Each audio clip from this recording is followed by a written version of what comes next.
हम सभी का सपना होता है कि नेशनल लॉ यूनिवर्सिटी जाके पढ़ाई करें। नेशनल लॉ यूनिवर्सिटीज का आपका क्या प्रेफरेंस लिस्ट जो है वो होनी चाहिए। कई सारे लोग ना ऐसा भी बोलते हैं कि ईयर ऑफ एस्टैब्लिशमेंट जो है वो मैटर करता है। क्यों एलुमनाई नेटवर्क काम करता है और इंपॉर्टेंट होता है आपके लिए? आपका टॉप प्रायोरिटी जो है वो बैंगलोर होना चाहिए। हेलो फ्रेंड्स, मेरा नाम है वैभव प्रकाश और स्वागत करता हूं आपका स्टडी IQ जुडिशरी चैनल पे।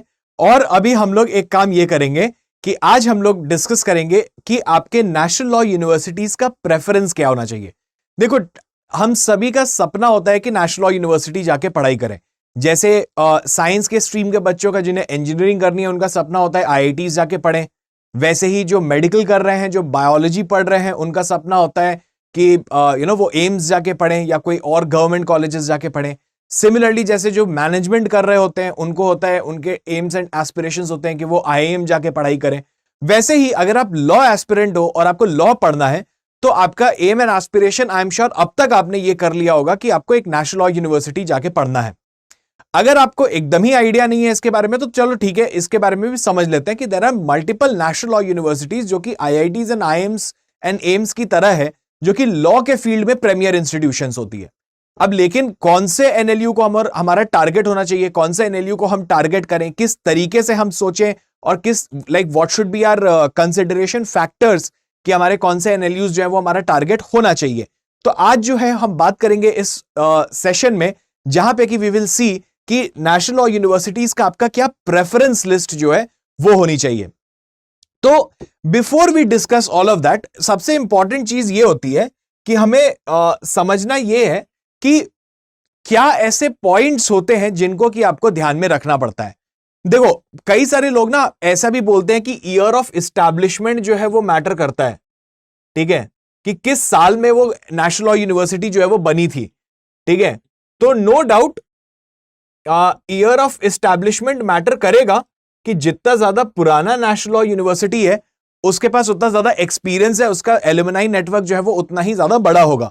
तो एक ये पॉइंट जो है वो कंसिडर करने वर्दी होता है, लेकिन बहुत ज्यादा इसके ऊपर रिलाई नहीं करना चाहिए कि आप कितना ज्यादा एस्टैब्लिशमेंट ईयर कितना पुराना है। बट हाँ, ऑफ कोर्स हम जब लिस्ट देखेंगे तो वो डेफिनेटली ऑटोमेटिकली हमको समझ में भी आएगी इस चीज के बारे में। तो yes, this is one point of consideration कि कब वो एस्टैब्लिश हुआ था। लेकिन more than that what should matter is कि उसका एलुमनाई नेटवर्क जो है वो कितना स्ट्रांग है, ठीक है। एंड व्हेन आई से एलुमनाई नेटवर्क, आई मीन कि जो बच्चे वहां से पास आउट हुए हैं वो लोग कहां पे अभी प्लेस्ड हैं, ठीक है। वो बच्चे अभी क्या कर रहे हैं, वो स्टूडेंट्स जो हैं जो कि NLU से निकल गए हैं वो किस जगहों पे प्लेस्ड हैं, वो क्या प्रोफेशनली कर रहे हैं, ये जो है वो आपके लिए बहुत ज्यादा मैटर करेगा कि आपका एलुमनाई नेटवर्क जो है वो कितना स्ट्रांग है। क्यों एलुमनाई नेटवर्क काम करता है और इंपॉर्टेंट होता है आपके लिए, वो भी मैं आपको बता देता हूं। देखो, क्या होता है जब आप कॉलेजेस में होते हो, जब आप नेशनल लॉ स्कूल में होते हो, आपके लॉ डिग्री का एक बहुत इंटीग्रल और एसेंशियल पार्ट जो है वो होता है आपका इंटर्नशिप्स, ठीक है। तो इंटर्नशिप्स जो होती है, अगर मान लीजिए आपको सेमेस्टर सिस्टम मिलता है, तो अगर 2 सेमेस्टर हैं साल में तो आपके 4 मंथ्स 4.5 मंथ्स के आपका एक सेमेस्टर होता है जहां पे आप कॉलेज में पढ़ते हो, और इसके अलावा आपको 1.5 मंथ का ब्रेक मिलता है जहां पे 1.5 मंथ्स में आप करते हो इंटर्नशिप, ठीक है। ये इंटर्नशिप्स इंपॉर्टेंट क्यों होती है? बिकॉज ये इंटर्नशिप्स जो है आपको ये बताती है, ये सिखाती है कि प्रैक्टिकल वर्ल्ड में, लीगल वर्ल्ड में आपको जाके कॉलेज के बाद काम क्या करना है। तो ये इंटर्नशिप्स जो है वो आपके लिए काफी ज्यादा इंपॉर्टेंट रहेगी। चाहे अब ये इंटर्नशिप आप NGO से स्टार्ट करो, चाहे ये इंटर्नशिप्स आप कोर्ट्स में जाओ, आप हाई कोर्ट में जाओ, सुप्रीम कोर्ट में जाओ, डिस्ट्रिक्ट लेवल कोर्ट्स में जाओ, फिर आप लॉ फर्म्स में जाओ, कई सारे इंटर्नशिप्स आप लॉ फर्म्स में करोगे, फिर आप इन हाउस काउंसिल किसी कंपनी में जाके करोगे इंटर्नशिप्स। तो ये जो इंटर्नशिप एक्सपोजर मिलते हैं, इससे आपको एक चीज समझ में आती है कि देखो, 2 चीजें हैं। एक, मेरा इंटरेस्ट कहां पे डेवलप हो रहा है, मुझे कौन सा काम करने में ज्यादा मजा आ रहा है। सेकेंड, आपको यह भी समझ में आता है कि प्लेसमेंट के बाद और फॉर दैट मैटर कॉलेज के बाद आप कितना अर्न कर रहे होगे, because at the end of the day everyone wants और everyone is working for money only, right. तो ये इंटर्नशिप्स आपको एक अच्छा स्नीक पीक जो है वो दिलाता है। अब ये इंटर्नशिप्स मिलती कैसे है, अब ये एक बहुत बड़ा क्वेश्चन है कि इंटर्नशिप्स जो है वो आपको कैसे मिलेगी। तो इंटर्नशिप्स मिलने के लिए दो तरीके होते हैं। एक तो इंटर्नशिप मिलने का तरीका आपका ये होता है कि आप अपने कॉलेज को एप्लीकेशन देते हो और कॉलेज का जो इंटर्नशिप सेल होता है वो रीच आउट करता है, वो आपके सीवीज को कई सारी जगहों पे देता है। दूसरा तरीका है आप पर्सनली जो है कई सारी जगहों पे अप्लाई करते हो अपने एंड से। कॉलेज से आपने एक रिकमेंडेशन लेटर लिया और आपने उसके बेसिस पे कई सारे फर्म्स को और सभी जगहों पे आपने अपने इंटर्नशिप्स के एप्लीकेशंस जो है वो डाल दिए। और तीसरा तरीका ये होता है कि आप अपने एलुमनाई नेटवर्क को रीच आउट करते हो। तो जो आपके कॉलेज के पास आउट लोग हैं जो अलग अलग जगह पे अलग लॉ फर्म्स में, कोर्ट्स में, कंपनीज में काम कर रहे हैं, आप उनको भी रीच आउट करते हो एंड यू आस्क देम कि अगर कोई इंटर्नशिप अपॉर्चुनिटी हो तो प्लीज आप मुझे रेफर करिएगा, प्लीज आप मुझे बता दीजिएगा so that you may end up with that internship. Now, why is it that the alumni network helps you? क्योंकि देखो हर बार क्या होता है ना, मतलब हर किसी के मन में, और ये बहुत ही ह्यूमेन सी बात है जहां पे कि सभी के मन में अपने कॉलेज को लेके, अपने आल्मा मैटर को लेके एक बायस होता है। ठीक है, there is a bias in the mind of everyone कि अरे यार ये तो मेरे कॉलेज का स्टूडेंट है, मेरे ही कॉलेज से आ रहा है, इसकी हेल्प करनी चाहिए। आप भी जब उस पोजीशन पे होगे तो आप भी अपने कॉलेज वाले बच्चों के लिए हेल्प करोगे। ऐसा कोई नहीं होता। देखो अगेन एक और चीज बताता हूं कि होता क्या है कि हमें और सबको अपने कॉलेज से प्रॉब्लम होती है। आप एनएलएस बैंगलोर भी चले जाओगे, वहां के स्टूडेंट्स को भी उस कॉलेज से प्रॉब्लम है। मैं एनएलयू रांची गया था, मुझे भी अपने कॉलेज से प्रॉब्लम थी।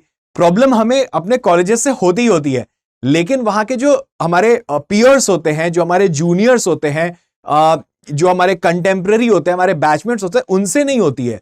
It is more about the institution जिससे हमें प्रॉब्लम है, लोगों से प्रॉब्लम नहीं है, राइट? तो इसीलिए वो एक बायस एलिमेंट जो है वो हमेशा रहता है। तो इन फॉर दैट मैटर अगर आप अपने एलुमनाई नेटवर्क को रीच आउट करते हो कि मुझे I am looking for an internship opportunity, तो डेफिनेटली कोई ना कोई आपको हेल्प करता है। तो अगर आपका एलुमनाई नेटवर्क जो है वो स्ट्रांग है तो लैंडिंग अप एन इंटर्नशिप्स और landing up a job is also a little easier. तो जैसे आप टॉप नेशनल लॉ स्कूल्स को देखोगे तो उनके एलुमनाई नेटवर्क बहुत स्ट्रांग है। तो उनके पास जितने भी टॉप लॉ फर्म्स में जॉब्स वगैरह आती है, निकलती है, कोई वैकेंसीज होती है, तो अपने एलुमनाई नेटवर्क में डाल देते हैं और वहां के से कोई भी बच्चा अगर सीवी को अप्लाई करता है तो दे मेक श्योर कि उसको कहीं ना कहीं प्लेस करवा दिया जाए। So very important would be your alumni network. Then second is your college location. That is also something that you need to consider. लेकिन अगेन कॉलेज लोकेशन बहुत ज्यादा जो है वो मैटर नहीं करेगा, बिकॉज नेशनल लॉ यूनिवर्सिटीज जो है जनरली स्पीकिंग सभी जो है आपके कैपिटल सिटीज में ही है। ठीक है, तो बहुत ही ज्यादा दूर, अब जैसे मान लीजिए कॉलेज लोकेशन जो है वो कहां पे मैटर करता है, मैं आपको वो भी बता देता हूं।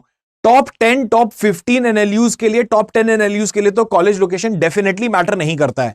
ठीक है, लेकिन जहां पे आपको थोड़े बॉटम प्लेस्ड एनएलयूज मिल रहे हैं versus some very good private universities which has a locational advantage, वहां पे मैं आपको बोलूंगा कि आप कॉलेज का लोकेशन जो है वो डेफिनेटली देखना। लाइक फॉर एग्जाम्पल, अगर मैं आपको एक ऐसे एग्जाम्पल लेके समझाता हूं, मान लो आपको मिल रहा है एक एनएलयू अगरतला। ठीक है, अब ये जो है एक बहुत ही नया नेशनल लॉ यूनिवर्सिटी खुला है, आपको एनएलयू अगरतला मिल रहा है। और सेकंड आपको से फॉर एग्जांपल हम ले लेते हैं एसएलएस पुणे, एक प्राइवेट यूनिवर्सिटी जो कि पुणे में मिल रही है। तो क्योंकि एसएलएस पुणे का एलुमनाई नेटवर्क जो है वो काफी स्ट्रांग है, इसका ब्रांड वैल्यू जो है वो काफी अच्छा है, तो जस्ट बिकॉज कि हमको एक एनएलयू का टैग मिल रहा था तो हम वो एनएलयू टैग ले लें और अगरतला चले जाएं, ऐसा नहीं करना चाहिए। In that case, we can choose SLS Pune on the basis of alumni network and also on the basis of the internships and placements that it has to offer. ठीक है, तो टॉप 10 एनएलयू प्रेफरेंसेस के लिए तो हमको definitely college location जो है वो नहीं देखना चाहिए, उसके बाद के लिए हम डेफिनेटली कंसिडर कर सकते हैं। लेकिन हां, it is always advisable, always better ये रहता है कि हम लोग अपने ऑप्शंस जितने ज्यादा हो सके उतने अपने ऑप्शंस रखें। तीसरा point to be considered is the internships and placement, जिसकी बात मैंने कर लिया कि भाई इंटर्नशिप्स जो है वो आपके लिए बहुत ज्यादा इंपॉर्टेंट रहेगा, तो आपको एलुमनाई नेटवर्क जो है वो काफी हेल्प करता है आपके इंटर्नशिप्स में और प्लेसमेंट्स में। And fourth is the research initiatives. देखो अगर किसी कॉलेज में रिसर्च इनिशिएटिव्स काफी अच्छा है, लाइक फॉर एग्जाम्पल जो टॉप के एनएलयूज हैं, एनएलयू दिल्ली हो गया, बैंगलोर हो गया, हैदराबाद हो गया, उसमें अगर हम बात करते हैं ना तो इनके रिसर्च इनिशिएटिव्स जो हैं वो काफी अच्छे हैं। तो रिसर्च इनिशिएटिव्स से एक्चुअली समझ में क्या आता है कि जो फैकल्टी है, ठीक है, जो आपको पढ़ाएंगे वो काफी स्ट्रांग है, because research goes on to show कि वहां के जो फैकल्टी बेस है ना वो पढ़ने वाले हैं और काफी रिसर्च करने वाले लोग हैं, and that is something that is a very good indicator कि आपको क्या अच्छी चीजें वहां पे कॉलेज में मिलेंगी, राइट? तो ये कुछ 4 पॉइंट्स है that you should always consider while choosing your preferences. अब मैं आपको दिखाता हूं, ये है कंसोर्टियम ऑफ एनएलयूज का जब आप फॉर्म भर रहे होगे, क्लैट का जब आप फॉर्म भरोगे, मैंने इसी चैनल पे बना के रखा हुआ एक वीडियो जहां पे मैंने आपको स्टेप बाय स्टेप दिखाया है कि आपको किस तरीके से क्लैट का फॉर्म भरना चाहिए और आप कैसे भर सकते हो उस फॉर्म को। तो उसी में लास्ट में ना एक ये पेज आता है जहां पे आपको अपडेट करना होता है अपने प्रेफरेंसेस को। तो मैं आपको यहां पे वही दिखा रहा हूं कि मैंने किस तरीके से इसको प्रेफरेंस को भरा है। अभी देखो यहां पे एक और चीज मैं आपको बता देता हूं, there are 2 courses that has been launched only and only for science students, right? तो एक आपका एनएलआईयू भोपाल ने किया है साइबर लॉ में, और एक बीएससी ऑनर्स आपका NUJS Calcutta, national law university Calcutta ने किया है आपका बीएससी ऑनर्स। लेकिन ये 2 कोर्सेज जो हैं वो सिर्फ और सिर्फ साइंस स्टूडेंट्स के लिए। तो ऐसा नहीं है कि कोई भी रैंडमली भर सकता है। अगर आपका 12th में साइंस है, आप साइंस स्ट्रीम से ग्रेजुएट कर रहे हो, तो आप बीएससी के लिए जो है आप इस तरफ जा सकते हो इन कोर्सेज के लिए। तो मैंने उन 2 कोर्सेज को इन प्रेफरेंस में नहीं डाला है, बट मैं आपको एट द एंड जो है वो भी बता दूंगा कि वो आपको कहां पे रखना चाहिए। तो सबसे पहले अगर देखें तो प्रेफरेंस में मेरा सबसे पहले मेरा प्रेफरेंस इज कि मेरे को बैंगलोर चाहिए, ठीक है? ये सबका प्रेफरेंस जो है वो होता ही है, राइट? तो सबसे पहला top preference should be Bangalore. अभी देखो कई बार ऐसा भी होता है, स्टूडेंट्स ये भी पूछते हैं कि सर मुझे पता है मेरे को बैंगलोर जो है ना वो मिलेगा नहीं, मेरी इतनी तैयारी नहीं है कि मुझे बैंगलोर मिल जाए। इररिस्पेक्टिव ऑफ दैट, आप जब भी अपना प्रेफरेंस भरो ना, आप फिर भी यह ऐसे ही प्रेफरेंस जो है वो भरना अपना। क्यों मैं आपको यह बता रहा हूं? क्योंकि आपको नहीं पता कि आपका एग्जाम उस दिन कितना अच्छा जाएगा और नहीं जाएगा, और हो सकता है आपका एग्जाम इतना ज्यादा अच्छा चला जाए, अनएक्सपेक्टेडली अच्छा चला जाए कि आपके बहुत ज्यादा स्कोर आ जाए।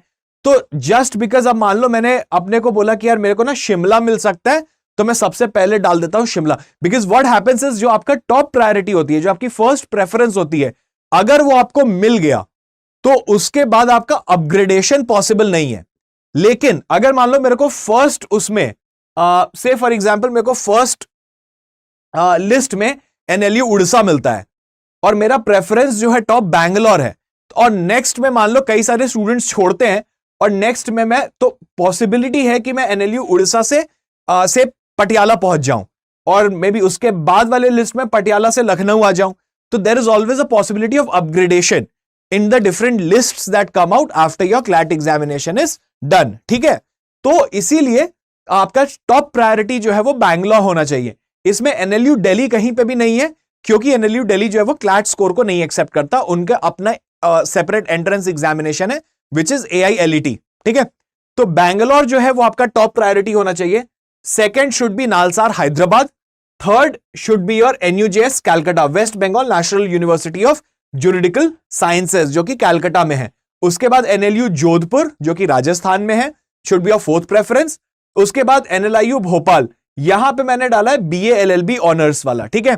तो ये BA LLB ऑनर्स और एक फिर आपका BSc LLB जो साइबर लॉ वाला है वो दे रहे हैं। तो अगर आप साइंस स्टूडेंट हो तो आप यहीं पे इसके बाद लाइक सिक्स्थ प्रेफरेंस जो है अब उस NLIU भोपाल के साइबर लॉ के कोर्स को रख देना। और अगर मान लो अगेन आप साइंस स्टूडेंट हो तो आप NUJS के BA LLB कोर्स के बाद से फॉर एग्जांपल फोर्थ प्रेफरेंस पे आप साइबर लॉ जो है वो रख सकते हो, या उनका जो BSc प्रोग्राम है आप उसको भी रख सकते हो, फॉरेंसिक साइंसेज में है। लेकिन देखो मेरा अगेन एक आपके लिए ये जरूर, आपके लिए वर्ड ऑफ एडवाइस जरूर रहेगा कि अपने अंडरग्रेड लेवल पे ना बहुत स्पेसिफिक चीजों को मत चूज करो, लाइक फॉरेंसिक साइंस ही पढ़ेंगे या साइबर लॉ पढ़ेंगे। जरूरी नहीं है कि आप अंडरग्रेड लेवल पे इतना टारगेटेड चीजों की पढ़ाई करो। बेटर है कि आप एक जनरलाइज्ड डिग्री जो है उसको लो, और उसके बाद अगर आपको लगता है कि नहीं मुझे फॉरेंसिक साइंस में या साइबर लॉ में या मुझे किसी भी फील्ड में जाना है, तो आप मास्टर्स करने के लिए तो जा ही सकते हो, करेक्ट। तो इसीलिए NLIU भोपाल आपका यहां पे आ गया। उसके बाद आता है आपका गांधीनगर, GNLU गांधीनगर आता है। उसके बाद आता है आपका Lucknow, NLU Lucknow, Ram Manohar Lohia national law university. फिर आता है आपका RGNUL पटियाला जो कि पंजाब में है, Rajiv Gandhi national law university. उसके बाद आता है आपका MNLU मुंबई 9th। अब देखो MNLU मुंबई के साथ भी एक बहुत इशू बच्चों के मन में यह रहता है कि सर MNLU मुंबई जो है वो काफी नया यूनिवर्सिटी है, 2013-14 में इस्टेब्लिश हुआ था। तो क्या यहां पे जाना चाहिए MNLU मुंबई में? इनकी placement records as of now या एलुमनाई नेटवर्क अभी बहुत ज्यादा स्ट्रांग तो है नहीं in comparison to some other NLUs, so should we go there और नॉट? इनके खुद के कैंपस भी नहीं है अपना, तो like is it worth investing our time and money? The answer would be yes. देखो दो चीजें आपको बहुत ध्यान रखनी है यहां पे। एक है लोकेशनल एडवांटेज। मुंबई जो है वो आपका फाइनेंशियल कैपिटल है इंडिया का, राइट? तो फाइनेंशियल कैपिटल में रहने के कारण और प्लस बॉम्बे हाईकोर्ट वो काफी ज्यादा प्रोमिनेंट हाईकोर्ट भी है, प्लस जितने भी आपके लॉ फर्म्स है फाइनेंशियल कैपिटल होने के कारण सारे लॉ फर्म्स की जो प्रैक्टिस है वो मुंबई में है। तो आपकी इंटर्नशिप अपॉर्चुनिटीज या जो आपका सर्कल बनेगा, जो आपका नेटवर्किंग होगी वो मुंबई बेस्ड होगी, जो कि आपको आगे चल के बहुत ज्यादा हेल्प करेगी, काम करेगी। तो that is one reason as to why you should choose MNLU Mumbai.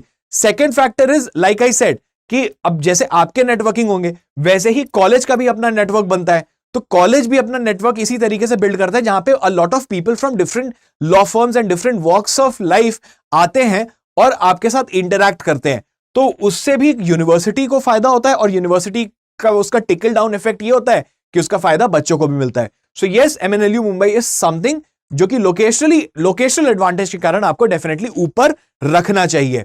उसके बाद आप आ सकते हो थोड़ा काफी पुराना जो है 2007-8 का बना हुआ HNLU रायपुर। उसके बाद आप आ सकते हो GNLU सिलवासा। सिलवासा का जो कैंपस है ये again Gujarat national law university ही है, लेकिन ये Silvassa again is a new campus. तो ये गांधीनगर ने अपना एक नया कैंपस जो है वो सिलवासा में भी खोला है। तो अब क्योंकि ये नया कॉलेज है तो ब्रांड वैल्यू तो देखो रहेगा ही रहेगा, राइट? टैग आपको गुजरात नेशनल लॉ यूनिवर्सिटी का ही मिल रहा है। और कोई भी बड़ा ब्रांड जो है वो अगर पिविट करके थोड़ा सा चेंज करता है या कुछ नया प्रोडक्ट लेके आता है तो उसके लिए काफी इजी होता है टू प्लेस द स्टूडेंट्स और to place that product in the market.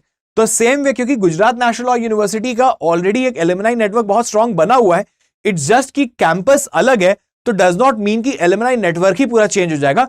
Everything remains the same. तो यहां पे भी आपको वही एडवांटेज मिलेगा। लेकिन अगेन मैं आपको ये नहीं कह सकता कि आप बाकियों के भी ऊपर रख दो, बट ठीक है, this is again something which should be in your own your 11th priority.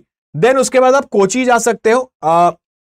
नुआल्स Kochi काफी पुराना नेशनल लॉ यूनिवर्सिटी है। It is very good, again the student base is good. लेकिन हाँ, इसके कारण ये जरूर रहता है कि आपको ट्रैवल काफी ज्यादा करना पड़ेगा, like as an you'll be in the southern part of the India. तो ये एक लोकेशनली एडवांटेजियस पोजीशन के हिसाब से देखें तो ये थोड़ा सा आपको लग सकता है। लेकिन मैं आपको ये भी बता दूं, नुआल्स कोची के बच्चों को जहां तक मैंने लास्ट देखा था, फॉलो किया था, नुआल्स कोची के एक स्टूडेंट को रोड स्कॉलरशिप भी मिली थी, जो कि जनरली बैंगलोर, हैदराबाद और कैलकाटा के बच्चों को मिलती है। तो स्टूडेंट कम्युनिटी जो है वो वहां की स्ट्रांग है, अच्छी है। उसके बाद आप NLU उड़ीसा को ले सकते हो एज योर प्रेफरेंस। उसके बाद आप NLU रांची रख सकते हो अपना preference. Then you can keep CNLU which is Patna, Chanakya national law university Patna. इसके दो कोर्सेज है, एक BA LLB है और एक BB LLB है, ठीक है। अगेन BA LLB या BB LLB कौन सा चूज करें उस पर मैंने एक सेपरेट वीडियो बनाया हुआ है, तो आप उसको जरूर देख लेना अगर आपके मन में उसको लेके कंफ्यूजन हो तो। उसके बाद आप वाइजैक को ले सकते हो विच इज DSNLU विशाखापट्टनम। फिर आप NLU असम ले सकते हो। उसके बाद आप Himachal Pradesh national law university which is HPNLU Shimla ले सकते हो, जिसके अगेन दो कोर्सेज हैं, ठीक है। तो शिमला वगैरह, अब देखो यहां से जो है ना, मैं कहूंगा कि 15th ऑनवर्ड्स जितने हैं इनको फिर आप थोड़ा सा कंसिडर करना कि क्या मेरे को और कोई बेटर ऑप्शन जो है, कोई और बेटर NLU ऑप्शन मिल रहा है। तो फॉर एग्जाम्पल आप CNLU के बाद से पोस्ट CNLU आप देखना कि क्या मुझे और कोई बेटर ऑप्शन जो है वो मिल रहा है या नहीं मिल रहा है। अगर आपको कोई और बेटर प्राइवेट कॉलेजेस में ऑप्शन मिल रहा है which has a locational advantage and a stronger alumni network, then of course you can think of going there or rather keeping your options open. But top 15 तक तो यार आप definitely target कर सकते हो कि इन एनएलयूज में जाने के बाद आपका जो मनी इन्वेस्ट कर रहे हो आप और जो रिटर्न्स मिलेगा in your personality, overall personality and the returns that you get in your career, वो आपको काफी ज्यादा मिलेगा। बहुत कॉन्फिडेंट होकर निकलोगे, आप लाइफ में कुछ ना कुछ बहुत अच्छा कर ही लोगे फॉर श्योर। ठीक है, तो उसके बाद फिर आप नागपुर एमएनएलयू जो नागपुर महाराष्ट्र का है वो आप नागपुर रख सकते हो, उसके भी 2 कोर्सेज हैं। उसके बाद औरंगाबाद के भी 2 कोर्सेज हैं, तो आप उनको रख सकते हो महाराष्ट्र में। फिर आप तिरुचिरापल्ली को रख सकते हो तमिलनाडु में जो है, उनके भी 2 कोर्सेज हैं। फिर आपके रिसेंटली आते हैं जबलपुर जो कि मध्य प्रदेश में खुला है, और फिर एक है सोनीपत, और फिर एक है अगरतला। तो आप इनमें जो है रख सकते हो। अब देखो इस प्रेफरेंस लिस्ट को भी आप थोड़ा सा ट्वीक कर सकते हो कंसिडरिंग कि आप कहां पे रह रहे हो और आप कितना दूर अपने घर से जाना चाह रहे हो। लेकिन पोस्ट 13-14 एनएलयू ही आप ये करना, उसके ऊपर आप ये सब बिल्कुल मत सोचना कि मुझे घर से कितना दूर जाना पड़ रहा है, नहीं जाना पड़ रहा है। तो अगर आपको बैंगलोर, जोधपुर या भोपाल या पटियाला या सिलवासा या फिर गांधीनगर आपको जाना पड़ रहा है, बॉम्बे जाना पड़ रहा है, तो please make sure that you do it. ठीक है, तो ये कुछ प्रेफरेंस लिस्ट है जो एक सजेस्टिव प्रेफरेंस लिस्ट है जो इस हिसाब से आपको ध्यान में रखनी चाहिए।